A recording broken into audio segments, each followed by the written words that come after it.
eharmony and Match.com are two of the biggest and most iconic brands in the world of dating apps. Both have been around for over 20 years, so they must be basically the same thing, right? Not so fast. Today, we're going to be comparing eharmony and Match.com to help you decide which dating app is best for you. And spoiler alert, there are some huge differences and a clear winner. Here's how we're going to do it. We're going to share the 3 biggest things you need to know when comparing these two apps, and then we'll give you our pick for the winner of the eharmony versus Match debate. Let's get into it. Number 1, and this is a big one, you need to know about Match.com's legal troubles. In 2019, Match was sued by the Federal Trade Commission for effectively tricking hundreds of thousands of users into purchasing accounts through deceptive and unfair practices.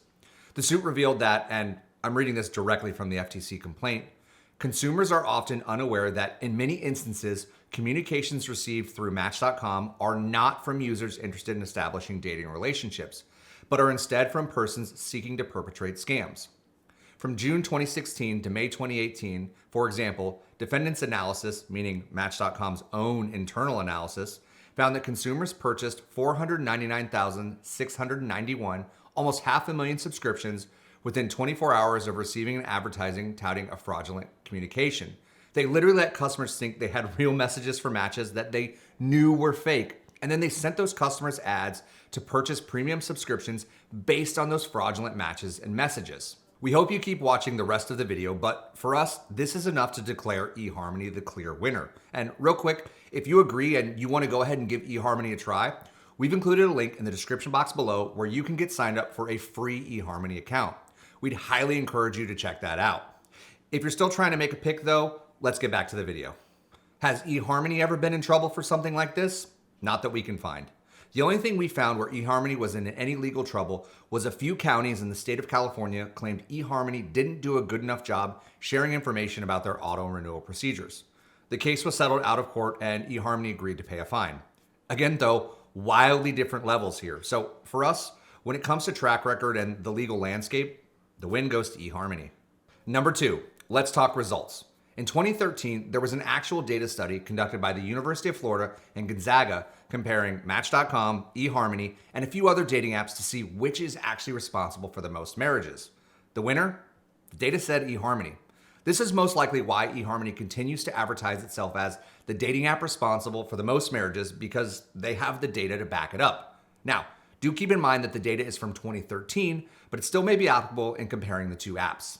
And real quick, before we get to our last and final point, pricing, if you're enjoying this video and you'd like to support the channel, consider taking 2 seconds to hit the like and subscribe buttons. It does so much to help out the channel. Thank you. Let's get back to number 3. Number 3, let's talk pricing. As a precursor, if you're new to the world of online dating, you may not know that prices fluctuate and change all the time.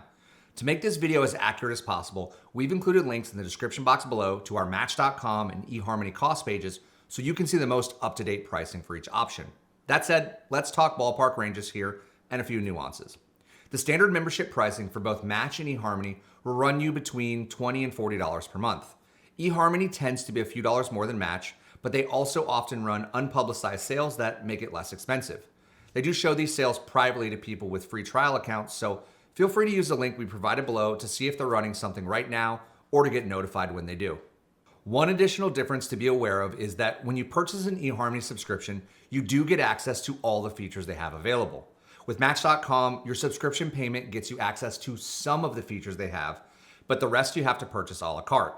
For us, we prefer the all-in pricing, but there is one nuance. Match does allow you to pay for a feature where free members can respond to your messages without them needing to upgrade. This is a nice perk to have that isn't available on eharmony. Overall though, pricing is pretty close, but we give the slight win in the category to eharmony because of the all-in pricing. So with that all said, who do we think wins the eharmony versus Match debate?